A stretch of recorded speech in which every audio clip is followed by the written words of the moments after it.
ओम अज्ञानतिमिरान्धस्य ज्ञानाञ्जनशलाकया चक्षुरुमिलितं येन तस्मै श्री गुरुवे नमः। जिसने अज्ञान के अंधकार में डूबे हुए को ज्ञान की ज्योति से आंखें खोली, ऐसे श्री गुरुदेव को मेरा प्रणाम। क्या तुमने कभी सोचा है, कभी कभी हमारे साथ इतना बुरा क्यों होता है जबकि हमने किसी का बुरा नहीं किया? क्यों कोई गरीब ईमानदार इंसान जिंदगी भर संघर्ष करता है और कोई झूठा धोखेबाज ऐशो आराम में जीता है? क्यों कई बार हम दूसरों को चोट नहीं पहुंचाते, फिर भी दर्द हमें मिलता है? लोग कहते हैं किस्मत खराब है, लेकिन सच्चाई यह है कि किस्मत नाम की कोई चीज नहीं, बल्कि कर्म नाम की एक अदृश्य शक्ति होती है। वो सब कुछ देखती है, सब कुछ सुनती है और हर पल न्याय कर रही होती है। इस ब्रह्मांड में एक अदृश्य न्यायालय है, जहां न कोई वकील है, न कोई जज। वहां सिर्फ तुम्हारे कर्म हैं, जो तुम्हारे पक्ष और विपक्ष में गवाही देते हैं। वो न्यायालय इतना निष्पक्ष है कि वहां तुम्हारा धर्म, जाति, धन या शक्ति कुछ काम नहीं आता। वहां सिर्फ एक नियम चलता है, जैसा करोगे वैसा ही भुगतोगे। तुम किसी से छल करते हो, किसी को आंसू देते हो, किसी का विश्वास तोड़ते हो, तो समझ लो वो हर क्रिया तुम्हारे चारों ओर एक चक्र बनाती है और एक दिन वही चक्र घूमकर तुम्हारे पास लौट आता है, कभी किसी और चेहरे के साथ, कभी किसी और रूप में। कर्म से भागा नहीं जा सकता, वो तुम्हारे हर जन्म, हर पल का पीछा करता है। तुम बदल सकते हो कपड़े, शहर, नाम या रिश्ता, लेकिन अपने कर्मों से नहीं बच सकते, क्योंकि ब्रह्मांड की किताब में लिखा है, जो बोया है वही काटना पड़ेगा।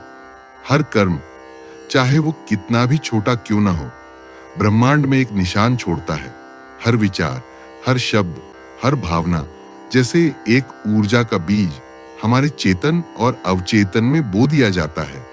तुम सोचते हो कि जो कुछ किया वो खत्म हो गया, लेकिन नहीं, वो कर्म बीज, सीड ऑफ कार्मा, तुम्हारे भीतर जीवित रहता है, शांत लेकिन सक्रिय, अदृश्य लेकिन सटीक। योगानंद जी कहा करते थे, कर्म कभी मिटता नहीं, वह केवल प्रतीक्षा करता है जब तक आत्मा उसे भोगकर संतुलित न कर दे।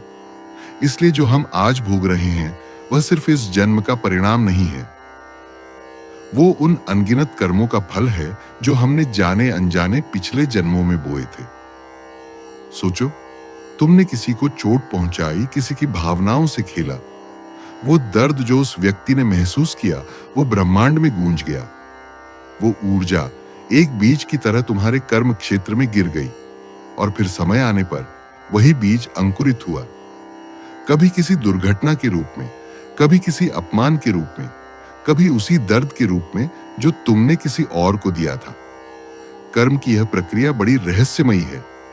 कभी वो तुरंत फल देती है, जैसे हाथ जलाने पर तुरंत दर्द होता है, और कभी वो सालों सदियों बाद फलती है, जब आत्मा तैयार होती है उस सबक को सीखने के लिए। तभी तो कहा गया, ईश्वर देर करता है, अंधेर नहीं। कभी कभी हम पूछते हैं, मैंने क्या गलत किया? लेकिन कर्म का हिसाब सिर्फ इस जन्म से नहीं, अनगिनत जन्मों से चलता है। कभी वो तुम्हें उठाकर राजा बनाता है, कभी गिराकर भिखारी बना देता है, ताकि आत्मा सीख सके। हर अनुभव में न्याय है, हर पीड़ा में पाठ छिपा है। ब्रह्मांड न किसी से नाराज होता है, न किसी से खुश, वो बस संतुलन बनाता है। तुम किसी को दर्द देते हो, ब्रह्मांड उसी दर्द का अनुभव तुम्हें कराता है। तुम किसी को प्रेम देते हो, ब्रह्मांड वही प्रेम 1000 गुना होकर तुम्हें लौट आता है। यही है कर्म का रहस्य। वो सजा नहीं देता, वो सीख देता है, और जब तक आत्मा उस सीख को नहीं समझती, तब तक वो बीज बार बार फलता रहता है। एक समय की बात है, एक व्यापारी था, चालाक, बुद्धिमान, पर भीतर से लालची। वो दूसरों को धोखा देकर, झूठे वादे करके, उनका विश्वास जीतकर अपने साम्राज्य को बढ़ा रहा था। लोग कहते थे, वो बड़ा सफल है।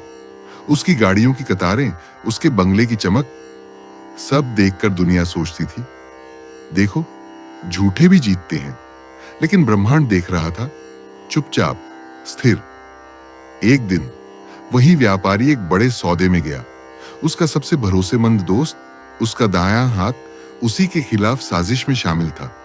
वो आदमी जिसे उसने वर्षों तक साथ रखा, उसी ने उसके पूरे व्यापार को तबाह कर दिया। सारी पूंजी, सारी इज्जत एक झटके में चली गई।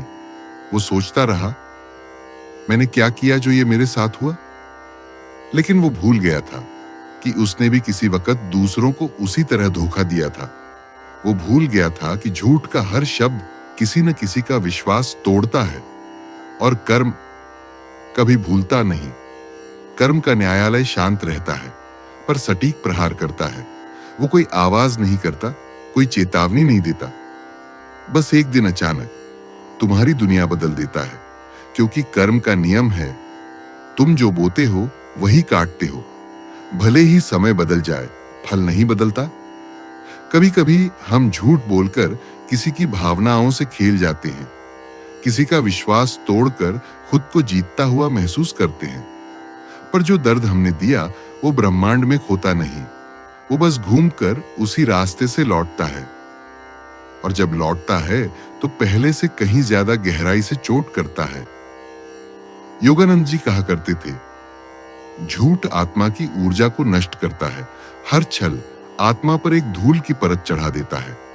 तुम झूठ बोलते हो, छल करते हो और सोचते हो कि तुमने किसी को मूर्ख बना दिया, लेकिन दरअसल तुमने खुद के भीतर के प्रकाश को कम कर दिया। और जब वो प्रकाश मंद पड़ता है, तब जिंदगी में अंधकार फैलता है, रिश्तों में, स्वास्थ्य में, धन में, शांति में। क्योंकि कर्म सिर्फ बाहरी नहीं, आंतरिक ऊर्जा से संतुलन बनाता है। झूठ का फल है अविश्वास, हानि और मानसिक पीड़ा। और यही कर्म का सबसे गहरा न्याय है। वो तुम्हें वही अनुभव देता है जो तुमने किसी और को दिया था। वो एक महिला थी, सुंदर, प्रभावशाली और संपन्न। उसकी आवाज में शक्ति थी, उसके शब्दों में आदेश। लोग उसकी बात सुनते ही झुक जाते थे। धीरे धीरे उसे अपनी सुंदरता और अपनी स्थिति पर घमंड हो गया। वो कहती, मैं अलग हूं, मैं श्रेष्ठ हूं, लोग मेरे बराबर नहीं। और उस अहंकार में उसने अनगिनत दिलों को तोड़ा, कई आत्माओं को अपमानित किया। उसके लिए यह बस बातें थीं, पर जिनसे वो बोलती थी, उनके लिए वो शब्द जहर की तरह थे। कभी किसी गरीब को तुच्छ समझा, कभी किसी सेवक को डांट कर रुला दिया, कभी किसी का मजाक उड़ाकर अपने दोस्तों के बीच हंसी का माहौल बना लिया। वो सोचती रही कि यह तो सामान्य है, लेकिन ब्रह्मांड कभी सामान्य और विशेष में फर्क नहीं करता। वो सिर्फ ऊर्जा देखता है, और ऊर्जा हमेशा लौटती है। वर्षों बाद जब वही महिला बूढ़ी हुई, उसके बच्चे, जिन पर उसने सब कुछ लुटाया था, अब उसी से कहते, आप कुछ समझती नहीं, आप पुरानी सोच की हैं। धीरे धीरे उन्होंने उसकी बातों की कद्र करना बंद कर दिया। घर में उसकी आवाज अनसुनी होने लगी, और एक दिन वो अकेली रह गई उन लोगों के बीच जिन्हें उसने कभी छोटा समझा था। वो रोई, उसने भगवान से कहा, मैंने क्या किया? लेकिन जवाब भीतर से आया, जो दूसरों को छोटा दिखाता है, उसे जीवन एक दिन वैसा ही दर्पण दिखाता है। कर्म की अदालत में अहंकार सबसे बड़ा अपराध है, क्योंकि अहंकार वह दीवार है जो इंसान और ईश्वर के बीच खड़ी हो जाती है। जब तुम किसी को अपमानित करते हो, तो तुम उस दिव्यता का अपमान करते हो जो हर आत्मा में समान रूप से बसती है। और तब ब्रह्मांड सिखाता है, तुम्हारे भीतर और दूसरों के भीतर कोई अंतर नहीं। योगानंद जी कहते थे, विनम्रता आत्मा का आभूषण है और अहंकार उसका जहर। जब इंसान खुद को दूसरों से ऊंचा मानने लगता है, तब जीवन उसे ऐसे अनुभवों से गुजारता है जहां उसका सिर झुकाना ही एकमात्र उपाय रह जाता है। वो महिला भी अंततः झुकी। उसने सीखा, सच्चा वैभव नम्रता में है। और तब जाकर उसकी आत्मा ने पहली बार शांति को छुआ। वो एक साधारण आदमी था, रोज दफ्तर जाता, पैसे कमाता, घर लौट आता। उसे लगता था कि जिंदगी बस इतनी ही है, अपना काम करो, अपना सुख ढूंढो, बाकी दुनिया की चिंता किसे है। रास्ते में वो अक्सर एक बुजुर्ग भिखारी को देखता था जो हर दिन उसी जगह बैठकर उससे पानी मांगता था। वो कभी कभी उसे देख भी लेता, पर नजर फेर कर आगे बढ़ जाता। सोचता, क्यों दूसरों के दर्द में पड़ूं? ये सब तो उनकी किस्मत है। लेकिन किस्मत का पहिया धीरे घूमता है। और एक दिन उसी आदमी की जिंदगी में वो दिन आया जब उसे नौकरी से निकाल दिया गया, घरेलू कर्ज बढ़ गया, पत्नी बीमार पड़ गई, दोस्तों ने मुंह मोड़ लिया। वो उसी रास्ते पर चला जहां कभी भिखारी बैठा करता था। उसकी जेब खाली थी, आंखों में आंसू थे और दिल में वही सवाल, भगवान, मैंने ऐसा क्या किया? लेकिन सच्चाई ये थी कि उसने कुछ किया नहीं था। यही तो उसकी गलती थी। उसने कभी कुछ किया नहीं। जब किसी को मदद चाहिए थी, उसने मुंह फेर लिया। जब किसी को सहानुभूति चाहिए थी, उसने चुप्पी चुनी। और यही चुप्पी उसका कर्म बन गई। क्योंकि ब्रह्मांड सिर्फ किया हुआ नहीं, न किया हुआ भी गिनता है। वो हर अनसुने दर्द को नोट करता है। हर मोड़ जहां तुमने किसी की मदद करने का मौका छोड़ा, वो सब तुम्हारी कर्म पुस्तक में दर्ज होता है।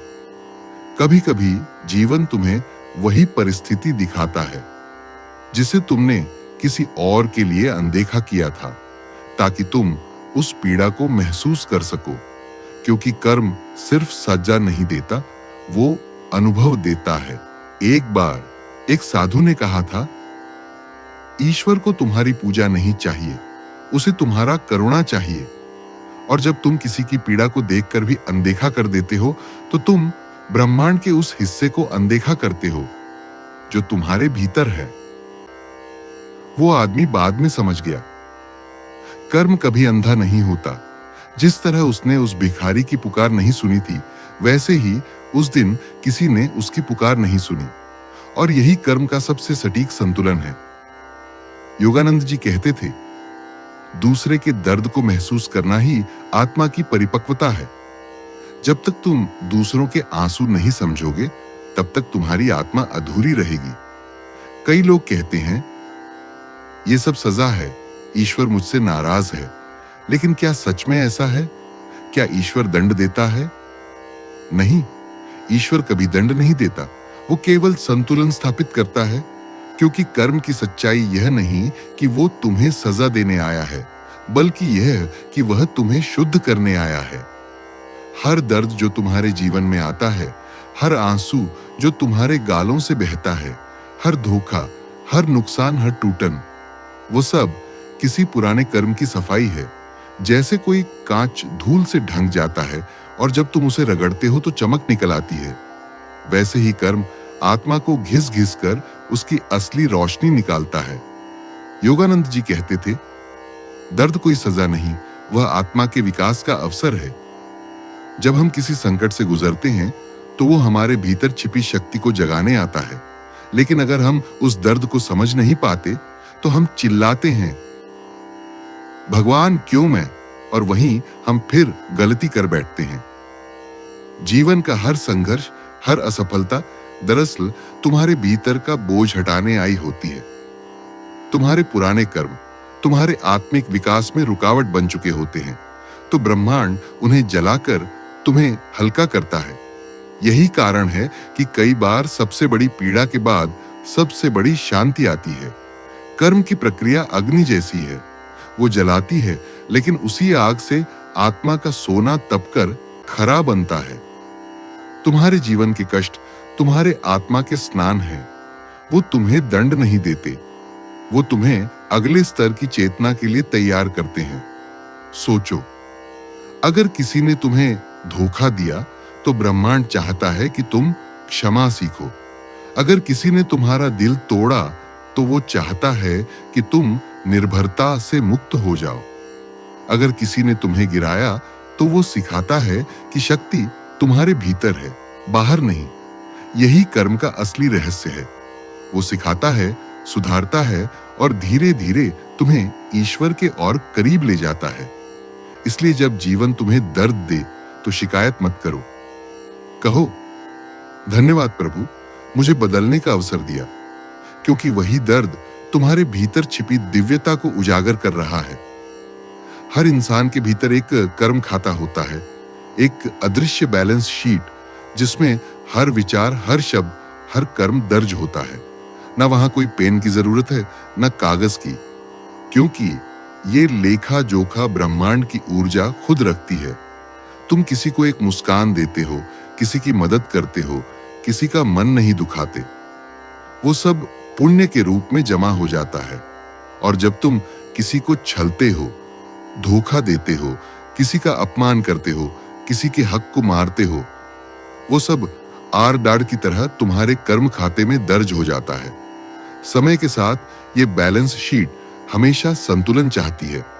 अगर तुमने किसी से लिया है तो जीवन किसी और रूप में तुमसे वह वापस ले लेगा। अगर तुमने किसी को दिया है तो वो किसी न किसी रास्ते से तुम्हारे पास लौटेगा, कभी धन बनकर, कभी अवसर बनकर, या कभी बस किसी की सच्ची दुआ के रूप में। एक संत ने कहा था, जीवन में कुछ भी फ्री नहीं है। हर अनुभव, हर संबंध, हर खुशी किसी कर्म की कीमत पर चल रहा है। इसलिए अगर किसी का भला हो रहा है तो उसका हिसाब पहले से ही लिखा हुआ है। अगर तुम्हारे साथ कुछ कठिन हो रहा है तो वो भी किसी पुराने हिसाब को चुकाने आया है। कर्म का यह बैलेंस शीट कभी झूठ नहीं बोलता, वो बिल्कुल सटीक है। कभी वो तात्कालिक ब्याज देता है, कभी वर्षों बाद मूल समेत लौटाता है, पर लौटाता जरूर है। इसीलिए जब किसी को बुरा होते देखो तो मत सोचो उसने बच लिया, क्योंकि कोई भी बच नहीं सकता। कभी दिन में, कभी रात में, कभी इसी जन्म में या अगले में ब्रह्मांड अपना हिसाब बराबर करता है। कई बार जब जीवन तुम्हें रोकता है, कोई अवसर तुम्हारे हाथ से निकल जाता है या कोई रिश्ता अचानक टूट जाता है, तो समझो कि वह बैलेंस शीट में कुछ पुराना हिसाब बंद हुआ है और उसके बाद जो जगह खाली हुई है वहीं कुछ नया और शुद्ध उगने वाला है। योगानंद जी कहते थे, कर्म कोई सजा नहीं बल्कि शिक्षक है। वो तुम्हें दिखाता है कि कौन सा कर्म तुम्हें बांधता है और कौन सा तुम्हें मुक्त करता है। तो अगर आज तुम्हारी जिंदगी में कोई कठिनाई है तो डरो मत, वो तुम्हारा कर्म चुक रहा है। वो पन्ना जो कभी बोझ था अब साफ हो रहा है, और जब वह आखिरी हिसाब भी शून्य हो जाएगा तब आत्मा स्वतंत्र होगी, मुक्त, हल्की और ईश्वर के संग विलीन। कर्मों की जंजीरें भारी होती हैं, वो हमें बार बार उन्हीं हालातों में ले आती हैं जहां हमने कभी किसी को रुलाया था, जहां हमने कभी किसी को तोड़ा था। पर क्या इससे कोई मुक्त नहीं हो सकता? क्या ये सजा का चक्र हमेशा चलता रहेगा?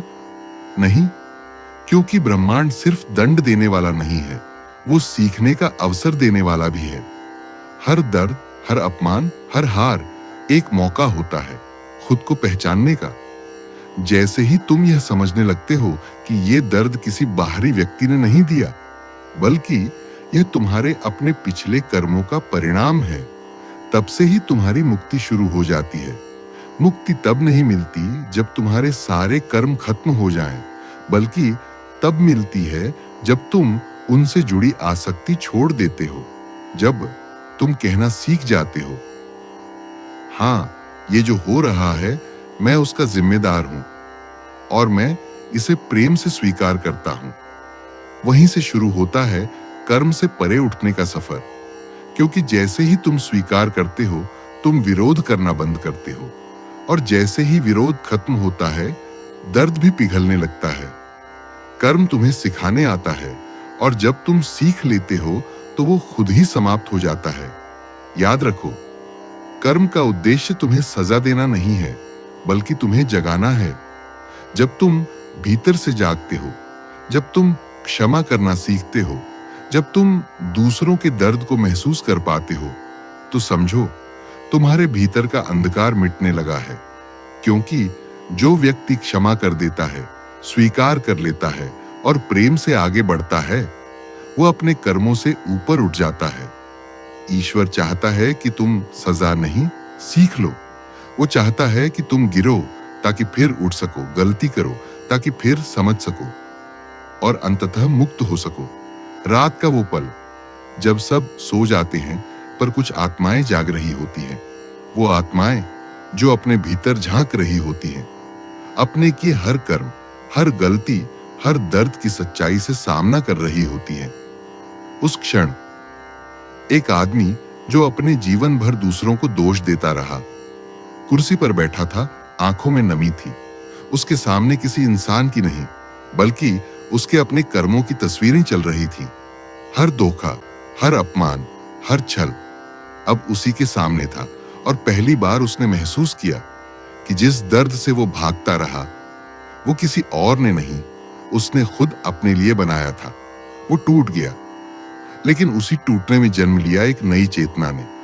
वो समझ गया, ईश्वर कभी सजा नहीं देता, वो तो सिर्फ आईना दिखाता है। आईना इतना साफ कि उसमें इंसान खुद को पहचान सके।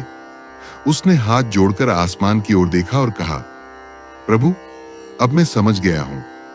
जो कुछ मैंने किया वो मैं ही भुगत रहा हूं। अब मैं और किसी को दोष नहीं दूंगा। अब मैं सिर्फ प्रेम करूंगा, क्योंकि यही एकमात्र रास्ता है मुक्त होने का। और उस क्षण जैसे ब्रह्मांड ने उसे गले लगा लिया, जैसे कोई भारी बोझ उसके कंधों से उतर गया हो। वो रोया, लेकिन वो रोना दुख का नहीं था, वो शुद्धिकरण का रोना था। वो आंसू थे जो आत्मा को साफ करते हैं, जो तुम्हें भीतर से हल्का बना देते हैं। उसने जाना कि जब तक हम दूसरों को दोष देते रहेंगे, हम अपने कर्मों की जंजीरों में जकड़े रहेंगे। पर जैसे ही हम स्वीकार कर लेते हैं कि हाँ, ये सब मेरे ही कर्म हैं, वो जंजीरें खुद ब खुद टूटने लगती हैं। कर्म को समझना, कर्म को स्वीकारना और अंत में कर्म से ऊपर उठना, यही आत्मा की सबसे बड़ी विजय है। सुबह की पहली किरण ने जैसे ही धरती को छुआ, उसकी आंखें खुली। पर इस बार वो सिर्फ आंखें नहीं थीं, वो चेतना थी जो जाग चुकी थी। वो वही इंसान था, वही शरीर, वही घर, वही जीवन। पर अब उसके भीतर कुछ पूरी तरह बदल चुका था। जहां पहले गुस्सा था, अब शांति थी। जहां पहले शिकायतें थीं, अब आभार था। जहां पहले कर्म का डर था, अब समझ थी। उसने महसूस किया कि कर्मों का चक्र सिर्फ तब तक चलता है जब तक हम उन्हें दंड समझते हैं, पर जैसे ही हम उन्हें शिक्षक मान लेते हैं, वो चक्र खत्म हो जाता है। ईश्वर ने कभी किसी को सजा नहीं दी, वो तो बस हर आत्मा को उसी स्थिति में रखता है जहां वो सीख सके, जहां वो अपनी चेतना को ऊंचा उठा सके। वो व्यक्ति अब हर घटना में ईश्वर का संकेत देखने लगा। किसी ने बुरा कहा तो वो मुस्कुराया, क्योंकि उसे याद था शायद कभी उसने भी किसी को यूं ही दुख पहुंचाया था। किसी ने धोखा दिया तो उसने बदला नहीं लिया, क्योंकि वो जानता था ये भी उसके पुराने कर्म का उत्तर है। धीरे धीरे उसकी जिंदगी बदलने लगी। नई ऊर्जा, नई रोशनी, नई दिशा। अब वो कर्मों का गुलाम नहीं रहा, अब वो कर्मयोगी बन चुका था। उसने जाना, मुक्ति का अर्थ भाग जाना नहीं, बल्कि हर परिस्थिति को प्रेम से स्वीकार कर उसमें अपना सर्वश्रेष्ठ देना है। क्योंकि जब तुम हर क्षण को प्रेम से जीते हो, तो तुम कर्म नहीं बल्कि धर्म कर रहे होते हो। और वहीं से शुरू होता है आत्मा का असली उत्थान। जहां कर्म समाप्त होता है, वहीं से ईश्वर की कृपा शुरू होती है। तो याद रखना, कभी किसी को छलना मत, किसी को रुलाना मत, क्योंकि इस संसार में कोई अन्याय नहीं होता, बस कर्मों का न्याय होता है। और अगर तुम्हारे जीवन में अंधेरा है तो डरना नहीं, क्योंकि शायद वो अंधेरा तुम्हें प्रकाश तक ले जाने का रास्ता है। भोगना तो पड़ेगा, पर अगर तुम समझ जाओ कि क्यों, तो वही भोगना तुम्हें मुक्त कर देगा।